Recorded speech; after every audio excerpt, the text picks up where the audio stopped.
Good morning, and welcome to the 106th PGA Championship at Valhalla Golf Club, where two-time PGA champion Justin Thomas is joining us. Justin, welcome to your 9th PGA Championship. How special is it to be competing in your hometown this week?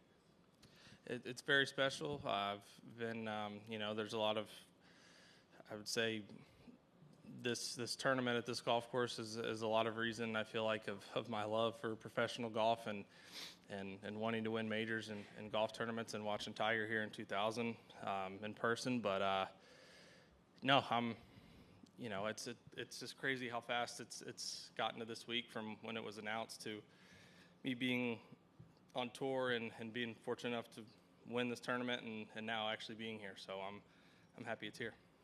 That's great. Thank you. We'll open it up for questions, starting with Mark on 7. Hey, Justin. I'm just curious what the challenge is for you not to put too much pressure on yourself because you want this so badly here, in your backyard. Well, the good news is I have a pretty easy time putting a lot of pressure on myself already, so that shouldn't be too much of an adjustment. But I don't know. It's kind of what I've told everybody is I'm not really sure exactly how I'm going to feel. Like I've never experienced it. I've never played a professional tournament, let alone a PGA in my hometown. So I'm sure it'll be some new feelings, some good feelings. But just came out yesterday and enjoyed it. I think just going to take it in and try to use it to my advantage. Use the energy, the support to try to kind of get me going and push me along as the week goes. We'll go over to 9, followed by 13. Justin, last week when you got the hometown hero banner, you wondered what your emotions would be like this week. Now that you're on the grounds and you're surrounded by the people and probably a lot of people that you know, what has that been like, or will that really hit you maybe even on Thursday? It's been great. It's been nothing but great things so far. I know it's only Tuesday morning, but the feelings and everything I've had have been all positive, and I'm glad I came and played, last week, Sunday, Monday, just not only for my own preparation standpoint, but just with how the weather potentially looks today and tomorrow. But yeah, I just kind of like I said, I think you can't necessarily compare anything I potentially would feel on a Monday or Tuesday during a tournament round of any week, let alone, a major championship here. So just going to try to, make the most of it. Do you have any unique insights or observations knowing this course so well, you having played it so many times, and does that create any advantages compared to maybe some of your competition? I think if we were playing Harmony Landing, I'd have a little bit more of an advantage than Valhalla, but I haven't played here that many times. I've probably played, 10, maybe 15, and I think when I played last Sunday, I was saying to my dad, I don't think I'd been out here in 8 or 10 years. It had been a while. It just was, it was a really, really big deal to play here when I was a kid, and not to mention I had Harmony that was all of 4 minutes from my house. So, the way I looked at it, I was fortunate to have a couple birthdays where my parents surprised me, and I came out here, and I think maybe my first couple years as a pro when I lived at home, I would, they were gracious enough to let me come out a couple times a year, and whether it was play or practice. But the course hasn't changed too much from what I remembered. It's just it's all very right in front of you. You just hit a driver really far and really straight and hit your irons well. It seems to be the theme here. All right, we'll go 14, followed by 9 and 15. Justin, what do you remember about 2000? And was that kind of the first time you spent so much time at a golf course during a major event?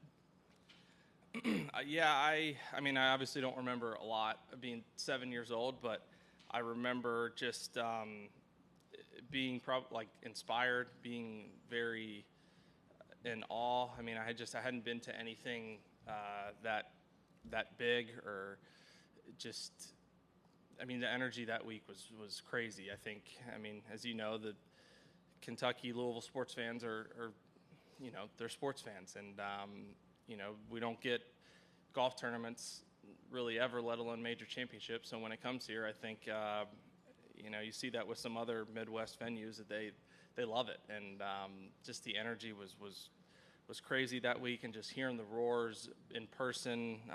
You're on one side of the course, you hear it on another side of the course. I'm inside and I could hear it wherever it was going on, and it just was.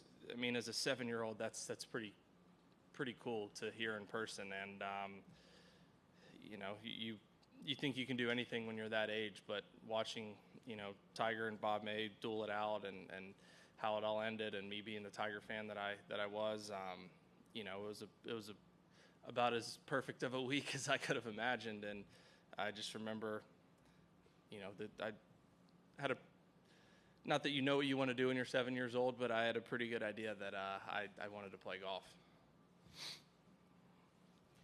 Justin, with your family history with the PGA, with your dad, your grandfather, kind of take us through what this particular tournament means to you. I mean, it seemed like it hit you when you won your first one and you called your grandfather and everything.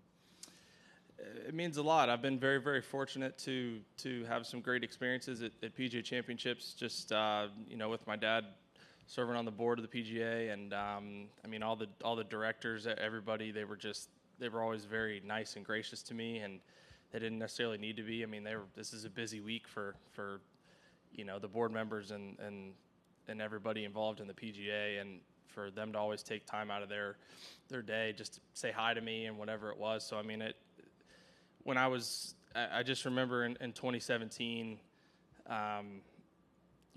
being on that 18th green and holding the trophy and shaking so many of the directors' hands, and I'd known them for so long. It was really cool for me, and obviously it was way cooler seeing my dad when I finished and talking to my grandpa. But it just was there's a part of me, it's like I've known a lot of these people since I was, for the last 15 years of my life, and it's kind of a full circle moment. It's like I, kind of watched them do what they did forever, and now it's like now I'm on the other side, and I'm the one that's inside the ropes on the 18th green with them, as opposed to me watching as a little kid them being on the green, giving whoever the champion was the trophy. So I sure like the second version better than the first. Hi, Justin. I appreciate you've got quite a lot going on this week, so please forgive a quick Leeds United question, if I may. We've been following their recent form and going into this big playoff semi-final on Thursday. Yeah, I'm very excited about my morning tee time on Thursday. That has worked out nicely for that 3 o'clock game. So I could ask you, I don't know if you know, Leeds have got a terrible record in the playoffs. They've never been promoted through it. You've got a good playoff record, including at this event and a couple of years ago. What advice can you give generally for these big playoff matches? My advice is very different than probably anything that would be useful or helpful to them. But I know I've really, really enjoyed learning a lot more about the sport. And it's, Billy Foster, I think we've between him, Jordan, and I, we've definitely become a lot closer over the last year. And he's given us a lot of insight and knowledge in terms of leads and whatnot, and sending us videos from games. But it's. Right now, I like the fact that they're playing at Ellen Road. I know that they're a tough team to beat there, so I'm excited to watch. All right, we'll go 1, 12, 11, and then 9. Hey, Justin, I wanted to ask you, over the years, there have been a lot of drama and theatrics at this championship, at this venue, and I wonder, why do you think that is? What is it about this course that brings that out? I'm not sure, to be honest. I think it's a good question, and I think that something about that there's not a lot of different ways to play the golf course. For the most part, if it's a par 4 or 5, you're just grabbing a driver when you get to the tee, and you're just hoping you hit the fairway, and then you're probably going to hit somewhere between a 5 and an 8 iron into the green. And it's just, I think when you give all of us very similar places to play from, you have the opportunity for more of bunched leaderboards, or you don't get maybe as much of a situation like last week. Like, obviously you can, someone can run away from it, but history has kind of proven at this tournament that they have been pretty bunched leaderboards, and it's been very close coming down the stretch. And I think that's because you don't stand on a tee and you're like, well, a lot of people are maybe hitting 4 iron or 5 wood, but you have 5 or 10 guys that can hit driver past everything, and then next thing you know, you have 3 or 4 of those holes over the course of an entire round. multiply that by 4 days, and then it's like you have a chance for that separation. So I think the fact that this course is played very similarly by everybody could have something to do with it. That's my guess. Thank you. Hey, Justin, we talked to your mom yesterday. She said being here is kind of a full circle moment of driving you around to all of these tournaments and things like that. As someone who's witnessed so many great tournaments here at this course, and you know the history, what's it like being a Louisville kid and experiencing all that and being now a chance to be a part of this history? It's great. I take a lot of pride in being from Louisville, and I've enjoyed, the couple opportunities I've had to watch, tournaments out here, and just the people I've seen this week, whether it's volunteers on certain tee boxes or working the clubhouse or in the gallery, whatever it may be. It's enjoyable, and like I said, I'm very happy to be, the one that's on this side of the ropes or taking part in the championship versus, the one that's watching from the other side of the ropes. JT, some better performances the last couple times out. How would you evaluate your game now compared to maybe late last year or early this year when you're sort of building momentum?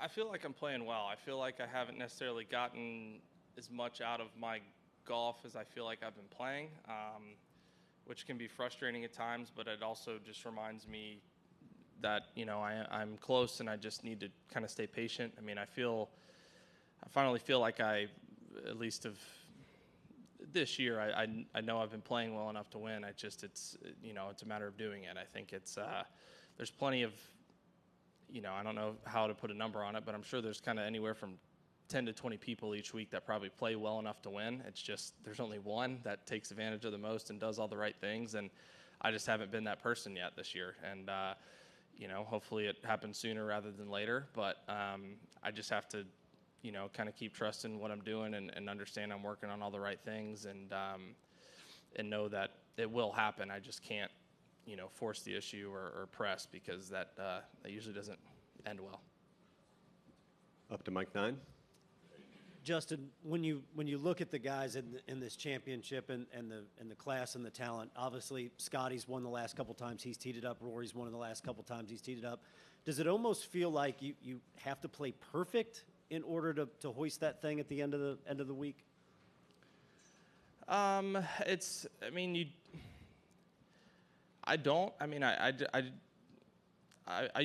that I've always had to play well to win. I mean, I think there's been different stages in my career where I felt like I can maybe get it around with not quite as great, but I mean, you always need to play somewhat well to win, right? It's not, especially at a major championship, and with the high quality golf, a lot of top players are playing, and a lot of players in general. Honestly, it's golf is very deep right now. I think that you have a lot of people that can win any week they tee it up, and like I said earlier, there is only one, and it's just being that one that's fortunate enough to go about everything the correct way throughout the week and getting a couple breaks here and there and have a couple hot stretches, and then next thing you know, you're in contention on the back nine, and then at that point you just got to go win it. So it's just one of those things you got to play well no matter of who's in the tournament or what's going on.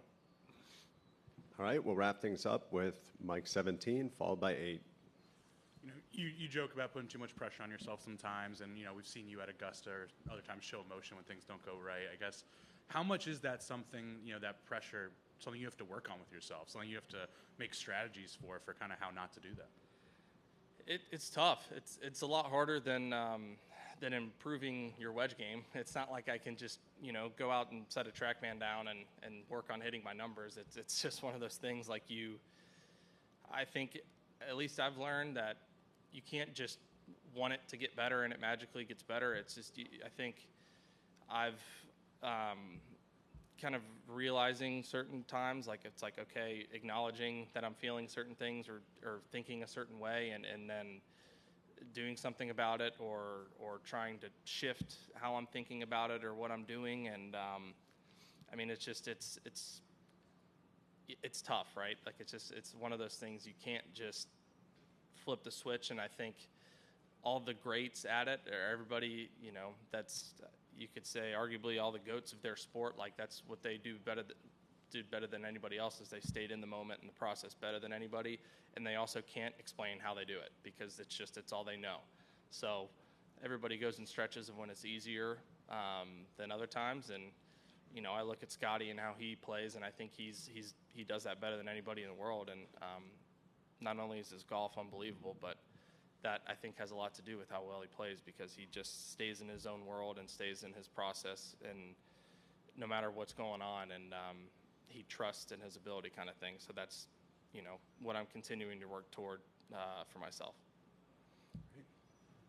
You talked about staying in your own zone. With all the noise that continues to be happening, there's this committee, there's that committee, there's, you know, this headline, that headline with regards to negotiations. Is it just noise at this point? Are you kind of removing yourself from the situation, or are you trying to stay involved and updated with everything that's going on behind closed doors? I feel like I haven't really been too involved for a while. I'm just trying to play as good a golf as I possibly can, and try to win golf tournaments. That stuff's very important, but to me, it's not as important as winning major championships and winning tournaments. And if I could choose which one, I know which one I'd choose. So that's the thing I think I need to give attention to. All right. Thanks for your time, Justin. Thanks, guys.